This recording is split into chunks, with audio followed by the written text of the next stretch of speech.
what's up? It's BigJackFilms here, and welcome to another episode of Pickup Vlogs! This is a show where I basically go through a lot of stuff I picked up in the last few months and show it to you guys. Now keep in mind the setup is a little bit different, and that's mostly because we're clearing out the other side of the actual setup. So without further ado, let's get started and see what I picked up in the last 2 months. Do it. Okay, so the first thing I should show you guys is a few things I picked up in Florida and a few things I kind of got as birthday gifts as well before I left. And the first bit of stuff we actually have is a couple of t-shirts. So the first one to show you is this puppy. This is an amazing t-shirt. This is a kind of a Nickelodeon Cartoon Network, just 90s nostalgia t-shirt. It's got all sorts of cartoons. It's got Pokemon, Dexter's Lab, freaking Daria's in there, Doug, Wild Thornberries, All Real Monsters, Ren and Stimpy, Cow and Chicken. They're all on this fucking t-shirt. Like, even, look at that. Even fucking Kablam. Like, does anybody else remember Kablam? Because I vaguely remember that shit. Okay, now the second group of shirts are a little interesting because a lot of them come from Universal Studios Orlando.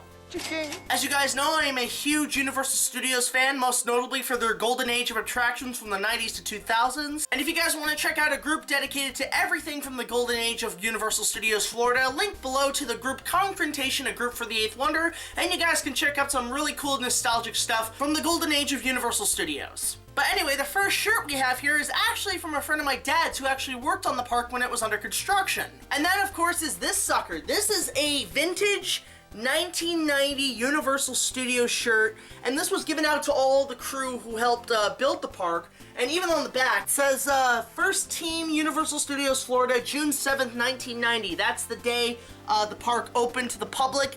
And this shirt is pretty old. Like, this thing's over 27 years old. It's an amazing shirt. Unfortunately, it kind of doesn't fit me. I think I have to lose a few pounds in order to wear this. But it's a really nice shirt, and I'm just gonna keep it as more of a collector's item. But yeah, it's just a really nice shirt. But while I did get a vintage shirt that's 27 years old, I couldn't help but resist picking up a few t-shirts at the Universal Studios Park. And the first one, of course, I had to have one of these, is a Jurassic Park t-shirt. This is a t-shirt from Islands of Adventure in the Jurassic Park section, which is actually one of my personal favorite areas of the park. And it says here Jurassic Park, Universal Studios. But the reason I picked this up is because I might be doing a few more Jurassic Park Legacy reviews in 2018, because there's a certain 5th movie coming out.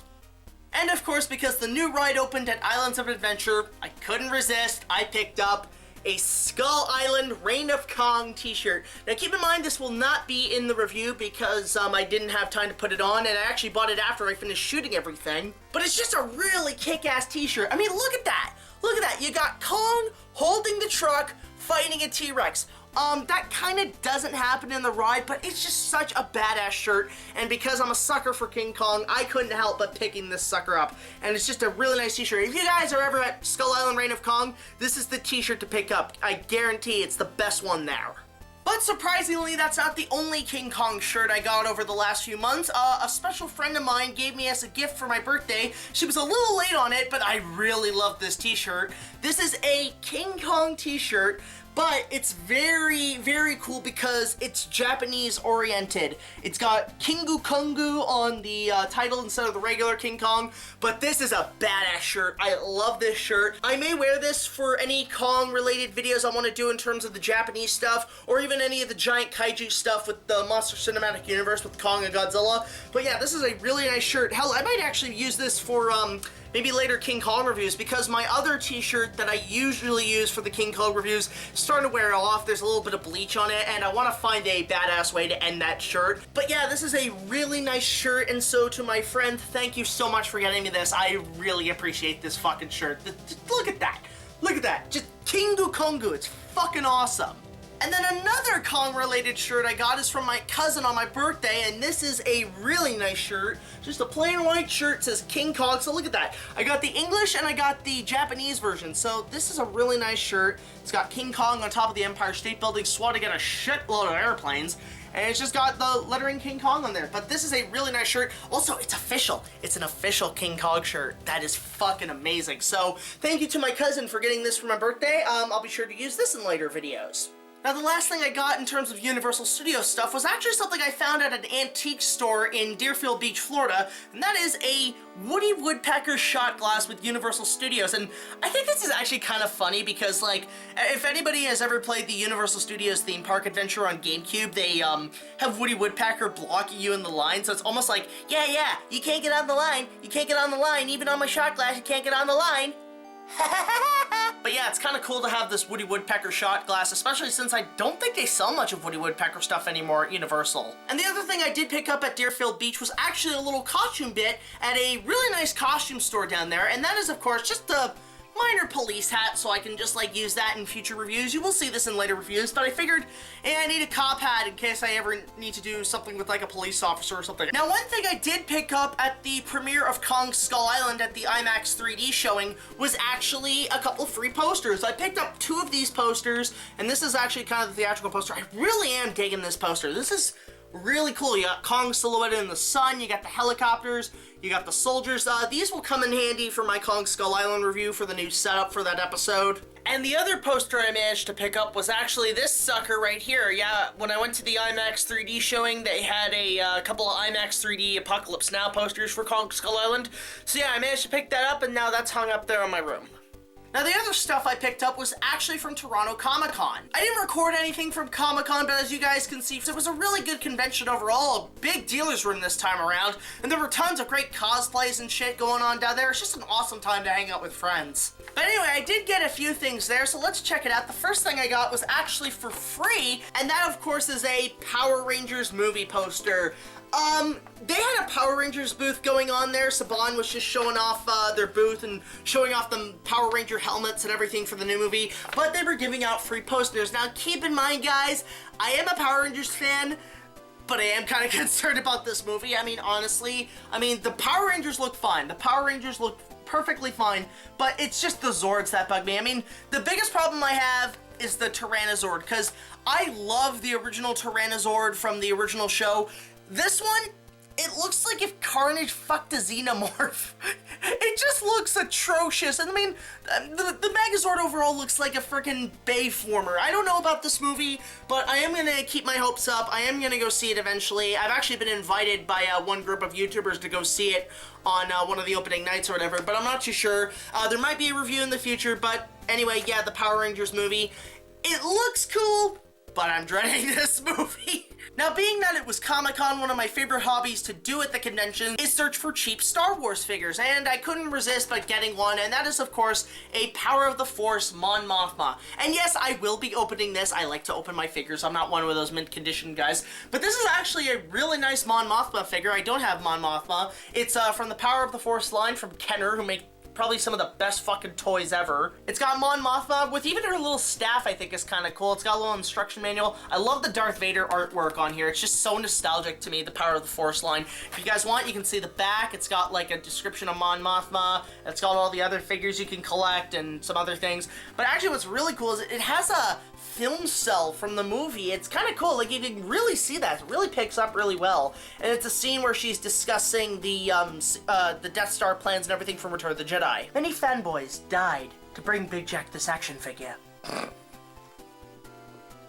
Now, of course, being that I do have a shit ton of video games on this shelf, I couldn't help but pick up a video game. And this one was actually pretty dirt cheap for the price I got. There was a booth there, I can't remember what their names were, but they were selling all kinds of vintage toys. They had the Megazord, the Dragon Zord, the Dragon Dagger, they had fucking video games, they had like action figures. But surprisingly, their video games were a lot cheaper than what other booths were selling for. And one of the games I kind of felt I had to pick up, given I am kind of a Kong fan, is of course Rampage. Let's pull this sucker out. This is Rampage for the NES. I did get it under the assumption that I would possibly review all the King Kong games for a future Kong review video, but of course, if I had to review it, I have to pick up the game. So I did pick up Rampage. This is the original, and it's actually by Data East, the guys who made the King Kong pinball machine that never got produced, and I think that's kind of cool. But as you can see, it's got like some sort of giant gorilla, and it's King Kong and Godzilla. I mean, I know Nintendo doesn't really, the rights and everything are a bit of a fuck up, but yeah, it's Kong and Godzilla fighting on helicopters and giant buildings and stuff. I've never played this game, but I think I'll give it a whirl when I get a chance to review the Kong games in the future. And the last thing I picked up was actually kind of cool, and it was dirt cheap too. I picked it up for like 10 bucks at this comic book stand, and it's a vintage magazine from 1976, and I love this thing. I've already actually scanned through it. It's a really cool magazine. It's Enterprise Special Issue number 3, King Kong Spectacular. This is a really good magazine for the money I picked it up for. This was made in 1976 when the 76 King Kong came out. As you can see, it's got a great picture of Rick Baker in the ape suit. On the back, it's got amazing artwork. This is another thing I have to give credit with this magazine. It's got some pretty kick-ass artwork that I've never seen before. We're just gonna skim through it here. And it's interesting because like the writing on the magazine is very script looking. I don't know what this title font is, but I use it for all my scripts. And as you can see, it's got like all sorts of Kong related material here. It's got an article on the missing spider pit scene, and unfortunately the images are completely mirrored, which is kind of stupid. I don't know why they did that. There's also a list of all the censored shots from the movie that they cut out in 1938 and then later re-released in later editions on VHS. But as you can see, they show like, you know, the stripping of Anne's clothes, some of the village stuff, when Kong's biting people. It's all kinds of stuff. There's a great photo here of when they were shooting the World Trade Center scene in 76 with the styrofoam Kong. But actually, the best page in this book, I swear to God, this is the most badass thing I've ever seen, is this. Look at this fucking artwork. I don't know who did this. I can kind of read his name. It says Klein76. But this is an amazing piece of art. I could not believe it when I saw it. It's just visually exciting to look at. You got Anne in the corner and you got Kong fighting the T-Rex. This is, like, just appreciate this piece of art, because I haven't seen this anywhere else in any other form of Kong media. Like, wow, just appreciate that for a sec. This is a really good magazine. It's worth picking up if you get the chance. There's interviews with Rick Baker. There's all kinds of behind the scenes stuff. But yeah, this is an amazing magazine. I'm really glad I picked this up. It's Enterprise Special number 3, King Kong Spectacular. If you find it, I'd highly recommend it if you're a 76 fan. But yeah, that's about it for this pickup vlog, guys. I know this is a little late given I haven't done one in a while, but I want to hear from you guys. Have you guys picked anything dirt cheap for the last little while? Let me know in the comment section below. And don't forget to subscribe and click that little bell there so you can get notifications for all my videos coming up in the future. But that's about it for now, guys. So as always, rate, comment, subscribe, and I'll see you guys in the next video. This is BigJackFilms, signing off.